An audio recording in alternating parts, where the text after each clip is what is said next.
Hello and welcome to Fergie's Gun podcast. My name's Nathan and I'm joined as always by my good friend Ahmad. Hi Nathan, how are you? I'm good, apart from the wrist injury that I'm carrying at the moment. Changing a bike tyre of all things. I felt a little tendon just rip in my wrist and yeah, that's the injury that I'm carrying at the moment. But at least it's not on leg one, so I'm making progress. Yeah. Now hopefully it's nothing serious. No, hopefully not. It's usually the leg ones that keep me from playing football at the moment. In my advanced years, they don't heal as quick as they used to. But anyway, enough about me. We've got a lot to get through in this show, including the Arsenal game, which happened a couple of days ago now. It was on at past midnight, so I was absolutely fast asleep. But I assume that you was up doing your due diligence over Amorim's selection and the game at hand. Yeah, of course. It was even later than usual this time. It was at 12:15, so yeah, it's getting even worse every time. Yeah, I don't think it'll get much worse. I think it'll stay like this, obviously, because in the UK they've gone an hour forward. Is it? Spring forward? No, fall back. Yeah. No, they've gone an hour behind. That's right. So we're now 4 hours behind in the UK rather than 3. It's fine. We won't get bogged down in details. How was the Arsenal game? Because from what I've seen and what I've read, it was a flat game throughout from both sides, and it was two very skillfully played set pieces that was our doing. They had 13 corners in total, and we had 0. Interesting. I mean, I don't think anyone was expecting much of the game. Going away to Arsenal always seems to be a difficult task for us. I think we haven't won there since 2017 or 18, Really? I'm not sure. But it was in that season with Jose Mourinho. But yeah, I wasn't expecting much. I was hoping I would see something new or at least some progress even in bigger games. I think everyone would agree this was our biggest test so far. And I actually saw that, so it was not all doom and gloom. The game was boring, to be honest, but I liked a lot of what I saw.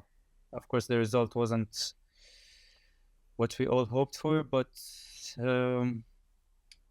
since it's very early in Ruben Amorim's stint, I think we shouldn't get our hopes up. So I think that's very fair, and I do think that we're still in the honeymoon period with this, with Amorim. I don't think the Arsenal result matters as much as it might have done if Erik ten Hag was still in charge. You know, I think he's still trying to find his best 11. I think he's probably got an idea of what that is right now, but he's the one thing that I do enjoy about this current period is the experimentation that he's doing. So he's trying out everyone in the squad to see who has the ability to do the things that he wants them to do. And you just don't know what the selection is going to be like each week. I know he was forced into making a couple of changes because of Mainoo's suspension and Martinez's suspension. But then you've got, and Luke Shaw's injury, which we'll talk about in a second. But then you've got Maguire making his first start since October, I think, maybe even before that. Yeah, and then Malacia, obviously, was that his first Premier League start in I don't know, 500 million days? Yeah, since Ten Hag's first season, yeah, unreal. But he's trying his best to try and find the players, and I've seen clips of him on the sideline just being incredibly frustrated with what he's watching on the pitch. He's very diplomatic when he's talking in the press conferences before and after the games, but could you see the things that he was getting frustrated about? There was a lot of loose passes. Yeah. It wasn't just loose passes. It was about the players they weren't being brave enough when they got into the final third. So there was more than one situation where we got into positions to, for example, put the ball into the box or like play that pass to create a chance. But the players just, I don't know, I'm not sure if they didn't know what to do because the system is new. I don't know if they were unsure, they weren't confident enough. But yeah, I think this is mainly why he was frustrated, because I think defensively, I think we actually were really good. First half we were really good throughout the whole game. So I think he would have been pleased by that. The players are getting more to grasp with what he's asking of them. But yeah, like going forward, it's still very stale. We're not creating enough. And yeah, like I said, against Arsenal, there were a few opportunities for us to create something, but the players just weren't going for it. I think that was what would have frustrated them the most. Do you think it's like you mentioned about the confidence side of things? Do you think it's purely that, or do you think they've just forgotten how to play football in quite a literal sense? I think it's a mix of them not being confident enough and of them, to be honest, lacking in quality. Like I'm just gonna be like, bluntly, they are lacking in quality. They're not up to the standard, unfortunately. Not all of them, but most of them. And the thing is, I always say a manager's job in a team is to set up the team not to concede chances and not concede goals, and get the players into positions where they can create chances. That's the only thing he can do. He cannot force them to put the ball into the net. Like, he can train that in training sometimes, but when the players are at that level, when they're international players, then there's not much he can train further. So I think that's the only thing he can do, like just get them into positions where they can actually create something. But many of the players, they don't have the quality to create chances for themselves. They don't have the quality to play that, I don't know, the final pass, get into the right positions, sniff out those chances, which you need in a player, because there's nothing you can do as a coach more than like actually just, setting the team up. So yeah, I think they're not confident, and also the players we have, a lot of them, they lack in quality, especially in big games like this, Arsenal away. So yeah, I think we were gonna talk about Luke Shaw's injury in a bit of a separate section, but you've kind of like accelerated us there to the point where he was talking about there isn't enough quality in these big games. Now, Luke Shaw probably would have been playing at left back or left centre back in that game, like without a shadow of a doubt. And one of the chances that I saw as the game was being played at 0-0, Dalot, he has a habit of popping up in these spots at the left side and in space and running in on goal. But his end product is it's not good enough. It's simply not good enough. Now, Luke Shaw, who knows when he's going to be coming back? Who knows like how he's going to be coming back when he does return? But we've got players like Malacia and Shaw that injury prone, and then we've got Dalot that's playing out of position on the left-hand side. Surely this means that we have to move on from Shaw.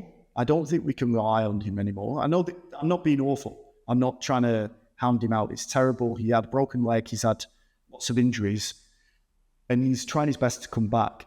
But I think as a professional team that has ambitions to win every competition that they're in, you cannot hedge your bets on a right wing back playing left wing back who can't finish, someone that's been injured for over 500 days, and a player that you get a purple patch from every 18 months. So I think it's about time that we, in January maybe, or probably not, probably next summer, I think we need to move on. But I was going to ask you, who would be your choice at that left back role? Because I've got a few people written down here. I just wonder if we're on the same page with this. I mean, ideally, it would be Alphonso Davies with that left wing back role. We've been linked to him. His contract runs out at the end of the season. Doesn't look like he's going to sign a new contract with Bayern.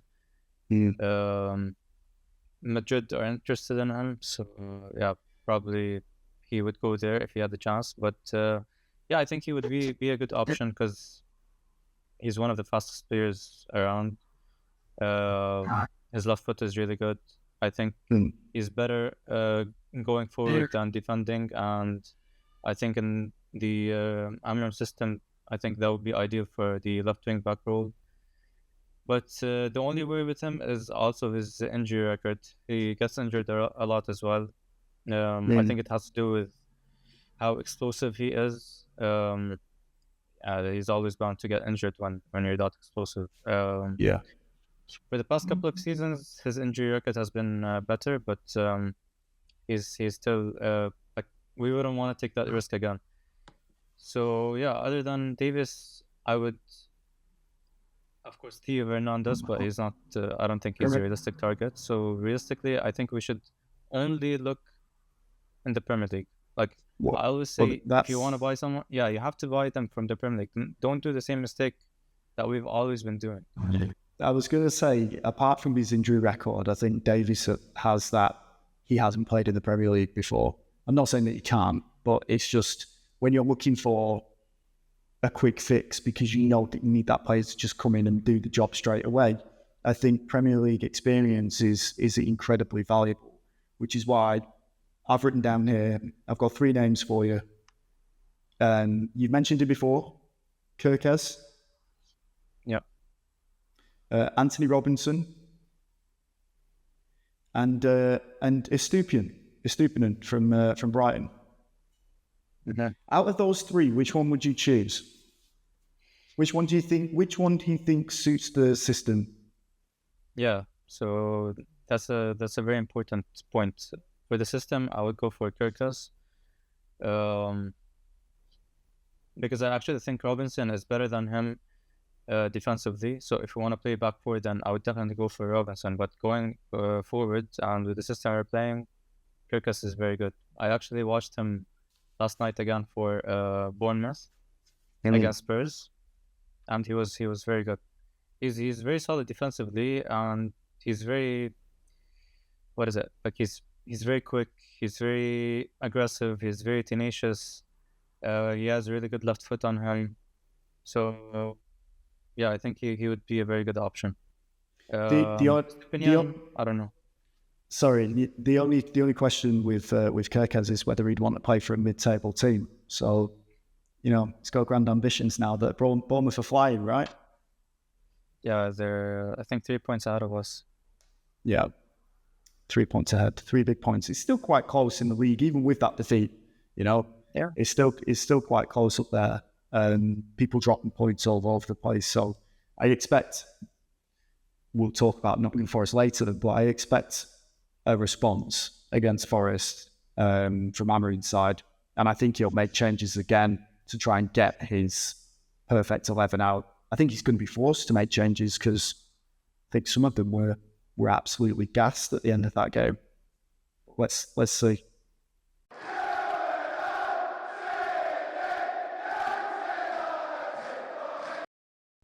So there's been another big debate amongst the fans and, well, clearly amongst the coaching staff at Manchester United at the moment. Who gets that number 9 spot? So we had Zirkzee scored a couple of goals against Everton at the weekend, and then he was dropped to Hojlund, who the week before that had scored a couple of goals against Bodo Glimt. I like the idea of 2 players fighting for that position, and I can't see them, even though we did it in desperation against Ipswich, I can't see the 2 of them playing together. I don't think that's going to be part of his system. Out of the 2, who would be your starting striker out of the 2 of these, Zirkzee or Hojlund? Honestly, it's depending on the opposition. It depends on the opposition, like who we're playing. Then both of them have different characteristics that could benefit depending on who we're playing. For example, against Everton we saw Zirkzee, and against Arsenal we saw Hojlund. But yeah, so I don't think we should just choose one, because we're gonna need both. For now, out of both of them, I don't think either of them are good enough, to be honest. If I'm honest, yeah, like I can't choose, mainly because it's depending on the opposition, and mainly because none of them stands out. Like, yeah, this guy has to start. I mean, that's fair enough. Going back to the Arsenal game, then Hojlund obviously got the start. He got the nod.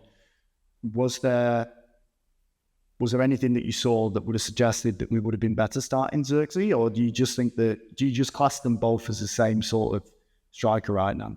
Because they both have their pluses and minuses. Like, I think just to put my side of things in there, Zirkzee's better at linking play, I believe, and coming from deep with the ball, trying to link it up from midfield, which is not always needed, especially in the number 9. You need them to be in the box and scoring goals. Hojlund is better and has a more variety of goals that he can score. I think he's more of the sharpshooter out of the two. And he's strong. And he's great at running in behind defenders. So, he's probably, in my mind, he's probably just marginally ahead of Zirkzee in terms of who should be the number 1 pick for that number 9 spot. But I do see your point about those games that that you can use them in. But against Arsenal, Hojlund or Zirkzee, do you think Amorim got it right? I think so, because Hojlund didn't do much, but we could have said the same if Zirkzee started as well. So I think I can see why he started Hojlund, because against Arsenal they pressed really high up, and he wanted the option to go long, and you need a striker to hold up the play. So between Zirkzee and Hojlund, he would choose Hojlund. But yeah, watching the game, to be honest, Hojlund, he's not strong enough to battle Saliba. Even Gabriel didn't play the game, but Kiwior stepped in, and he was actually also out-muscling Hojlund. So a lot of people keep saying that Hojlund's hold-up play is good. I don't see it. I think his first thought is always jostling the defender before actually thinking like what he's gonna do with the ball when it comes. So yeah, I think, like I said, I get why Hojlund started, but I don't think it worked out. There weren't many opportunities for him to run behind the defense. So yeah, it didn't work out. But I think Hojlund's issue is his immaturity. He hasn't quite learned what the veterans would call the dark arts. Like, he hasn't learned how to get an edge on his opponent. He's still going very much just smashing. Like, if you want to try and outmuscle me, I'll outmuscle you. And I'm going to try and turn you in the same way that I would do anyone else. He hasn't quite learned those, like, I know it sounds awful, but like the little shirt pulls, the little moving into space and then dashing off, the little pushes, the little nudges off the ball, just to get in their head. We've all played football where we've had to go up against our opposite number, and we've had it happen to us. We do it to them. You just put a little marker down to let them know, like, this is how the game's going to be today. Take them out of their game and try and make them do something different. But Hojlund always seems to play into the opposition's hands in terms of having that physical battle. And I think any Premier League defender knows how to defend him when you're touch tight. Yeah, I agree with you. I agree. Like, I think he needs to learn these things. He's still young, but I don't think you have much time to learn at a club like United. You have to learn, but you have to be producing at the same time. Unfortunately, he hasn't been doing that enough ever since he came. I don't think it would be the worst idea to get a more experienced striker. one of the kind of strikers like the one like you're saying, who actually knows how to deal with defenders. Because thinking of it, Hojlund is actually physically he's strong, he's big, he's not small. But he lacks this I don't know, maybe like dark side, like you said. For example, Diego Costa. Diego Costa wasn't big. He's not bigger than Hojlund, that's for sure. I don't think he's stronger than Hojlund. But he always managed to. You always felt like he was the one bullying the defender because he had that side to him. Is he still playing? Can we get him in? Can we get him in January? Is he still going? He's in Brazil. He is, yeah. With Alex Tellers, who might win the league with Botafogo at the weekend. He did win the league. Oh, they won it already. Yeah. Ah, right. I thought it was a competition that they won recently. Was it? I don't know. Maybe. I don't know. I'm not up on my Brazilian football. And yeah, you exactly. Myself. Last question about this before we move on. Do you see in the next 12 months? Do you see both Zirkzee and Hojlund at the club? And if not, who do you think is going to leave? I don't know. That's a tough question. I think it depends on how the next 6 months go. But I think if neither of them can actually prove that they can perform, then one of them is gonna go. And we're gonna get a more experienced striker. Out of both of them, I like both, but I think Hojlund is more suited to the league. So I think, and we paid more on him. So maybe if you sell Zirkzee, you would get less of a loss on her. So I think Hojlund stays, Zirkzee would leave. But in an ideal world, that's what I was going to say. In an ideal world, you'd prefer them both to come good, though, right?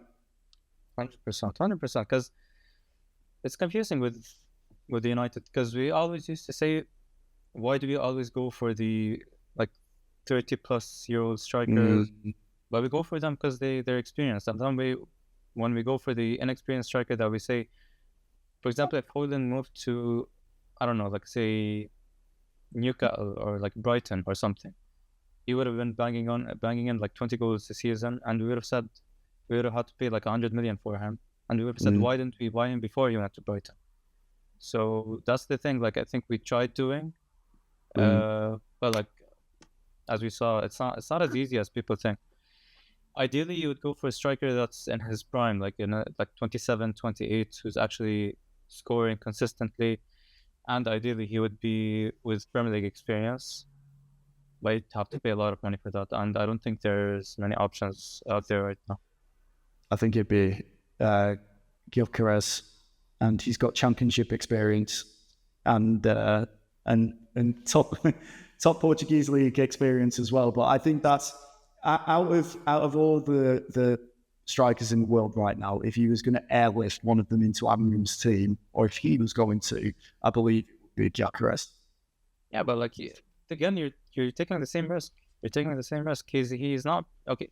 Actually, Gyökeres scored his 60th goal in 2024 last night or the night before. Imagine, like he has 60 goals in 2024, but still, I wouldn't be surprised if he came to United and then like his goals dried up.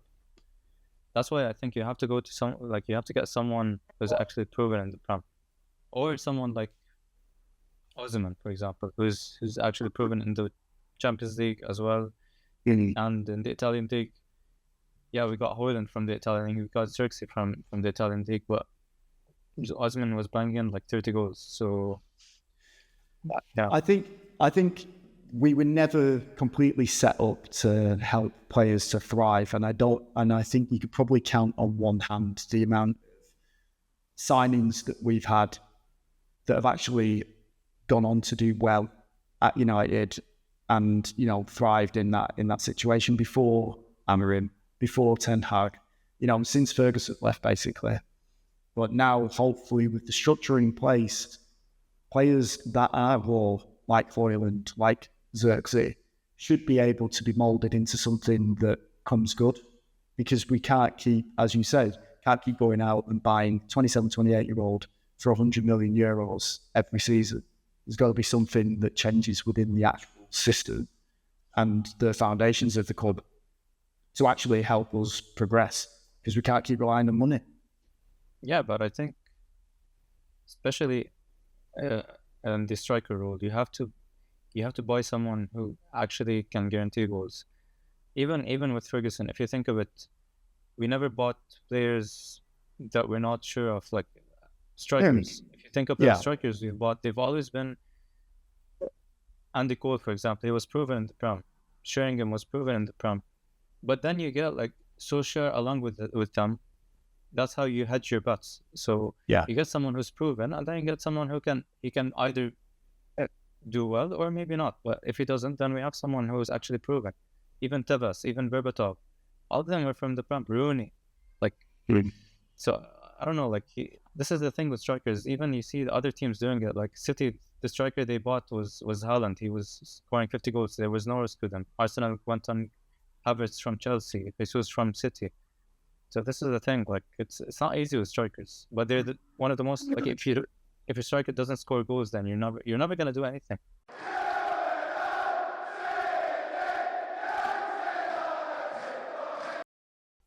Next up for Manchester United is a test of Nottingham Forest at Old Trafford on Saturday. It's is it the early kickoff? One of the early kickoffs, or is it? No. It's the regular time. 9:30 our time. It's weird, so it's in the middle, like Oh, I was hoping to watch it like in the afternoon, but no. It's 9:30. I think that's bedtime. It's bedtime for me. You know that. Okay, so Forest have been flying high. They seem to have become like a fairly solid unit as well, which was it kind of happened all of a sudden because they weren't doing very well in the league at the very start. They'd made a lot of purchases. They'd made a lot of changes within the squad, and I don't remember them getting off to an absolute flyer. But in recent weeks, they've been one of the form teams, so it's not going to be an easy game. Actually, I think it's the other way around, because they actually did start really well and they fell off the past 5 weeks. So did they? I've got my notes upside down. That's what it was. No, they've been good. They've been good, to be honest. They've been impressive. The only reason that they haven't been, because out of the last 4, they've won only one game, and they've lost 3. The only reason they lost these 3 was because it was against City, against Arsenal, and against Newcastle. So yeah, they're like you said, they're strong as a unit. Their defense is very good. Almost all of their defenders are in form. Ole Aina, he's been doing very, very well. They got in Milinkovic, he's doing very well. Murillo, he's really good. I really like this defender. I think he's one of the next big things that everyone's gonna be after in the near future. And their keeper has been very good, Sells. And going forward, Chris Wood, he's been on fire. So yeah, it's not gonna be easy. But the only thing maybe playing in our advantage is that maybe they've lost a bit of confidence because of the last few weeks. Didn't they come to United? Did they come to Old Trafford? Was it last season or season before? And they were right up for it. I can't remember. Did we get beat? There was that game. Do you remember when Morgan Gibbs-White was in the centre circle and they were doing the huddle, and he basically said, I might be remembering this wrong, but I'm fairly certain he said something about just getting at United, and it was picked up on the mics, like getting into him, and they did, and they won. It might have been at the county ground actually. Exactly, I think it was away, because last season we did lose there 2-1 away, but we won even the home game that we played against them last season. We were down 2-0, remember, and like the first 5 minutes. And then we tipped it around 3-2. So they're not an easy team to play, to be honest. We struggled against them. But you do think, though, as we've said at the beginning of this podcast, like Amorim must know what his first choice 11 is now. Like he must be gearing towards it. I know there's the experimental stage going on, but he must be gearing towards the right. Okay, I've had a look at everyone. I've seen what they can do. Do you think Saturday's game, barring Luke Shaw, will get an idea of what his first 11 will be? I think probably 8 out of the 11 players, we're gonna know like these players are gonna start because he actually depends on them. The only reason he wouldn't play them is if he's rotating them to rest them. So I think 8 of the 11, I think we can say that they're gonna be a shoo-in with the starting lineup. Do you think but it's still early. Do you think the big change will be Lenny Yoro will start? I think he should start.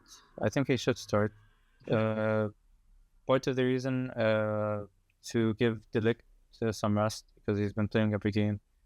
Maybe try Mazraoui in one of the wing back roles. Bench Dello,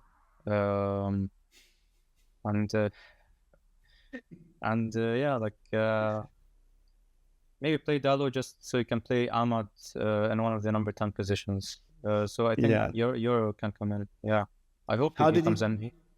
How did he do against Arsenal in the night? Yeah, he was very good. I was very impressed. His first game since preseason. Away at the Emirates, it's not easy. He did well. He showed what he's capable of. Like you can tell. Like he's a very good defender. He's very fast, very athletic. He has a long reach with his legs, so he can do this, scooping tackle like Wan-Bissaka used to do.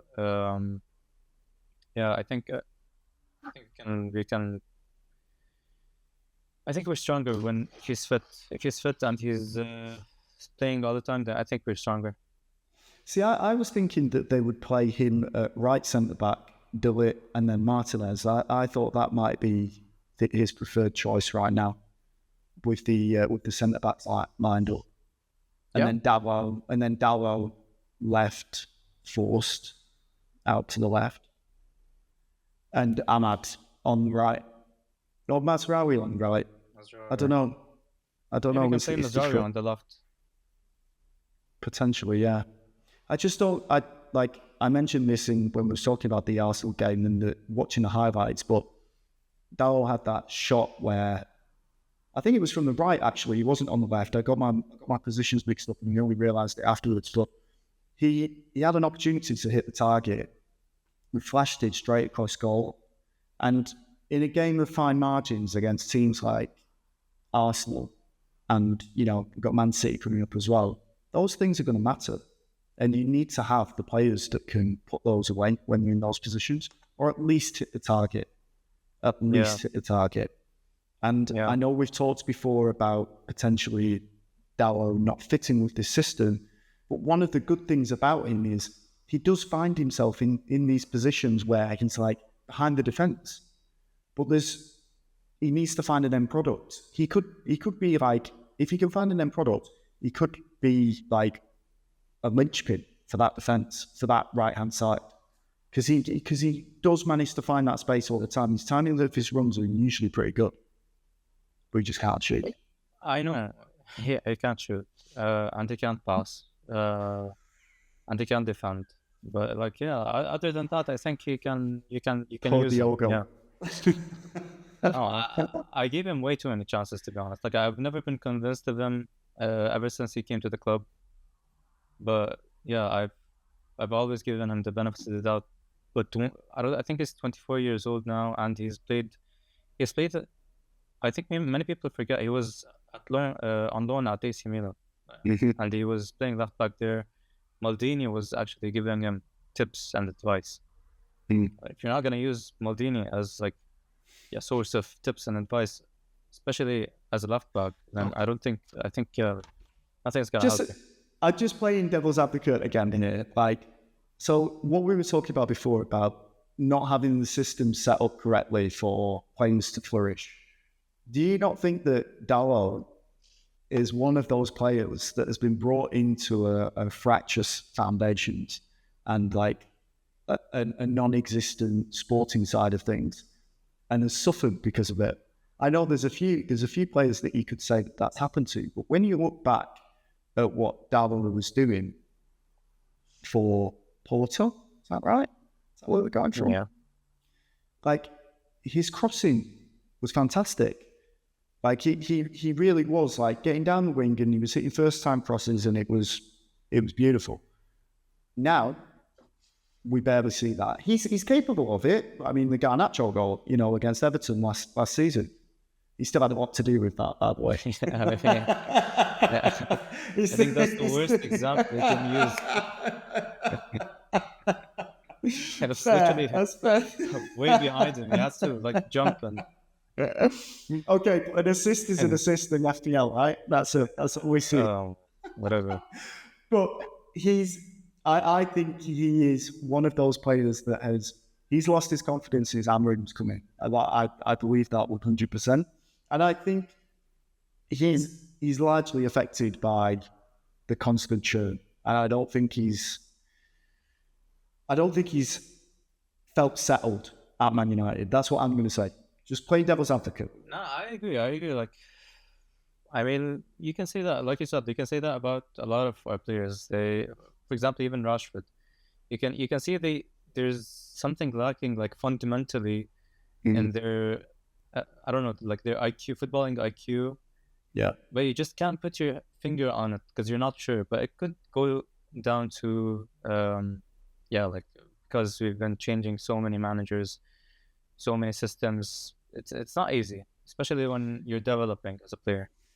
Speaking to one of my other Man United supporting mates the other week, he was saying that Rashford, and we both agreed on this, Rashford, when he first broke onto the scene and he was scoring on his debut in every competition, and he was doing the post-match interviews and he was just laughing, like, you know, oh, I've just scored another goal.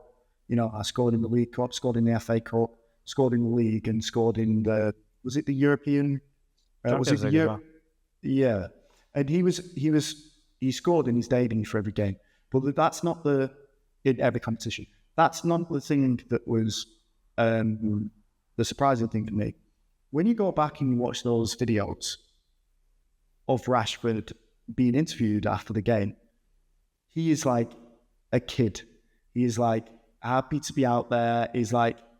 He's just the lad down the park, just kicking it about with his mates, but 20 million times better than everyone else because he can just bang it in from anywhere.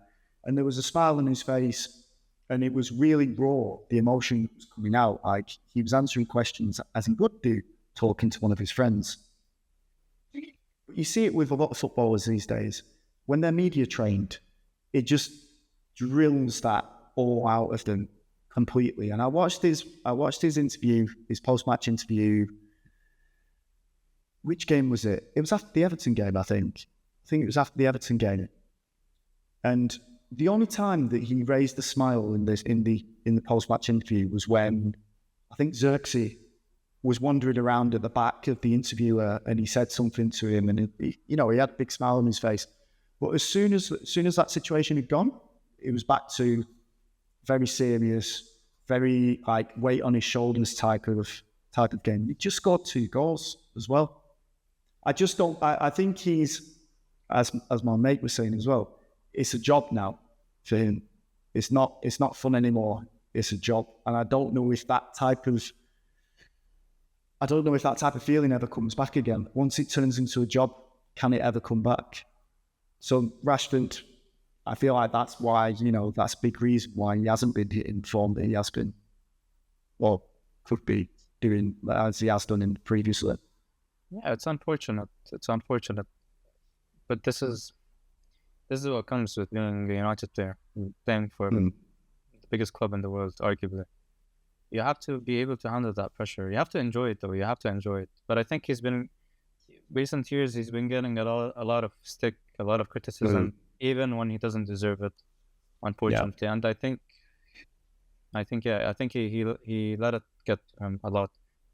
I don't think anyone knows maybe what else is going on in his life, because I'm sure there's a lot of things that we don't know. But I don't know. It's unfortunate because I always thought that, once he gets to 26, 27, he's going to be that consistent type of player that's going to guarantee 20 plus goals every single season, because he had everything for it. He had everything. He physically, he had everything. Technically, he had everything. And we saw it. We saw it like the season where he got 30 goals and 10 assists. We saw like what he can do. But if you don't have the head for it, then it can easily go sour. To bring things back on track, he's probably going to start against Forest, right? Yeah, I think so. Yeah, as he should. He scored two goals against Everton. He came on against Arsenal.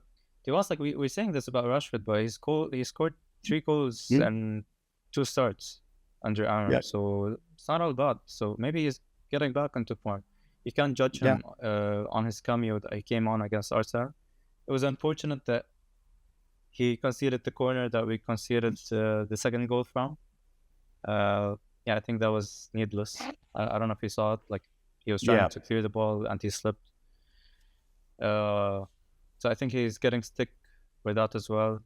But when he's starting, he's doing well. And I wouldn't be surprised if he starts on Saturday and also scores 1 or 2 goals as well. So, answering your question, I think he would start. Do you think we will finally see the Ugarte-Mainu starting pairing at the weekend? I hope so. I think Kobe is going to start for sure. Ugarte played 90 minutes against Arsenal. He was very, very good again. I'm really liking what I'm seeing from him. A lot of people judge him way too early.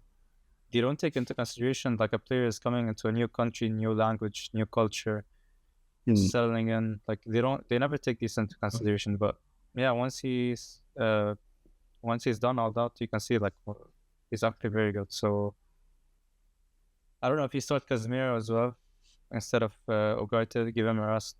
I'm not sure. It depends. But I would love to see Kobe and Ugarte starting. I think if he doesn't start Ugarte, Mainu's going to have a lot of running to do with that midfield.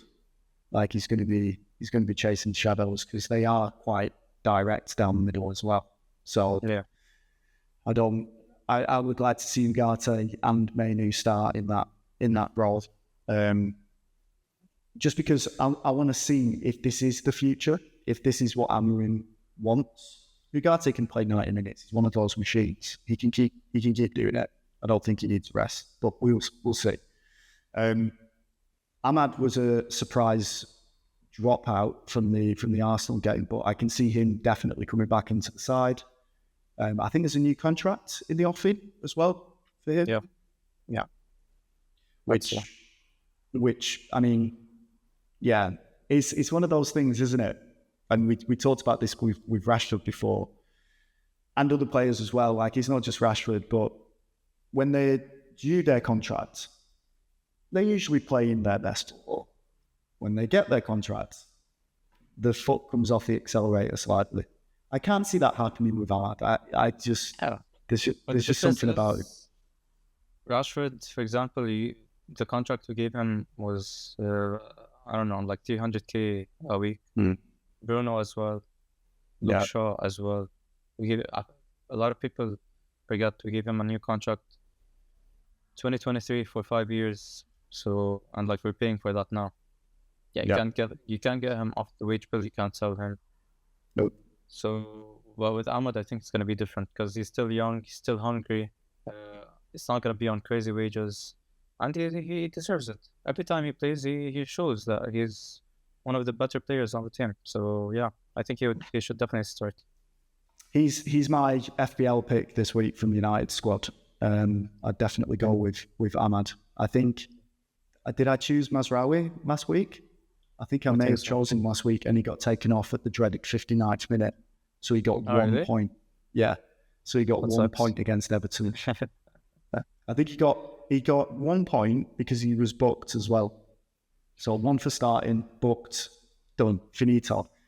And if he'd had stayed on for 60 minutes, he would have got the 2 bonus points for keeping a clean sheet. Yeah. But no.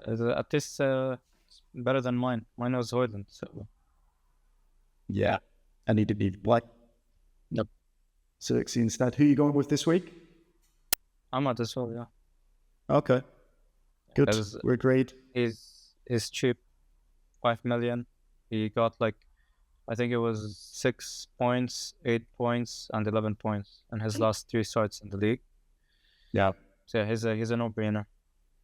The only danger at the moment with picking any FPL assets with Manchester United's name on them is the rotation of players.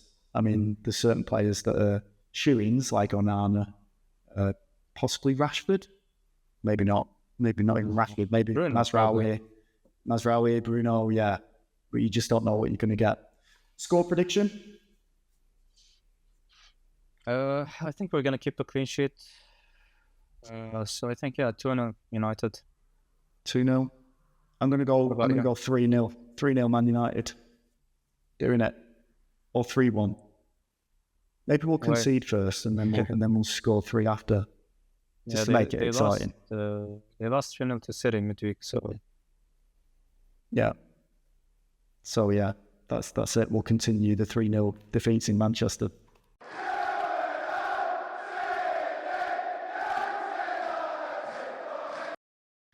Okay, before we finish the podcast, it's well worth mentioning the sad passing of the receptionist and Manchester United stalwart Kath Phipps.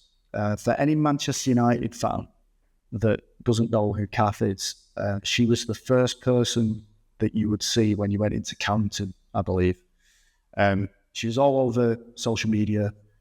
Like, players used to post pictures with her all the time. Sir Alex Ferguson used to talk about her all the time.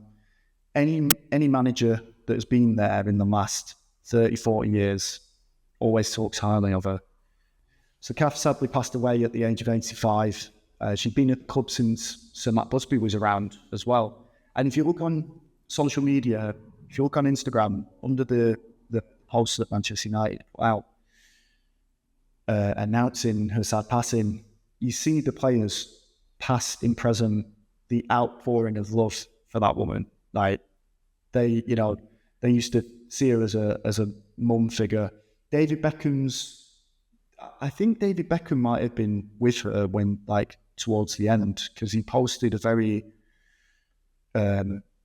emotional caption underneath a picture of him holding, I assume was her hand, but the story goes was that when they came up from London, she said to his parents, "Don't worry, I'll look after him. Your boy will be fine here."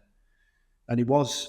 And she was a huge part of Manchester United, huge part of their history, and always will be. As someone that grew up as a Manchester United fan, but obviously didn't live in Manchester, do you know who Kath Phipps was? Does her legend travel with all Manchester United fans? Yeah, of course. I've known about her for a long time now. Through documentaries that I've always been watching, everyone mentions her. Through the players as well. Like you said, a lot of them show love to her for a long time, not just now. And the fact that she was the only employee that was there with when Sir Matt Busby was there, and she stayed until now. So I think it's difficult not knowing about her, because, like you said, she was one of the most important figures at the club, and she represented what Manchester United are about, a family club.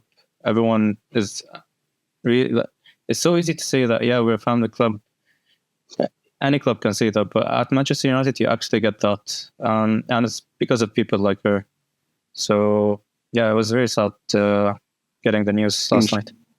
And it was it's beautiful knowing that her legend did travel to throughout every other fan around the world, and she only ever assumed that she was just doing her job. In fact, she said that on many occasions. She didn't think she was special or anything, so completely selfless. So rest in peace to Kath Phipps. Thanks again for listening.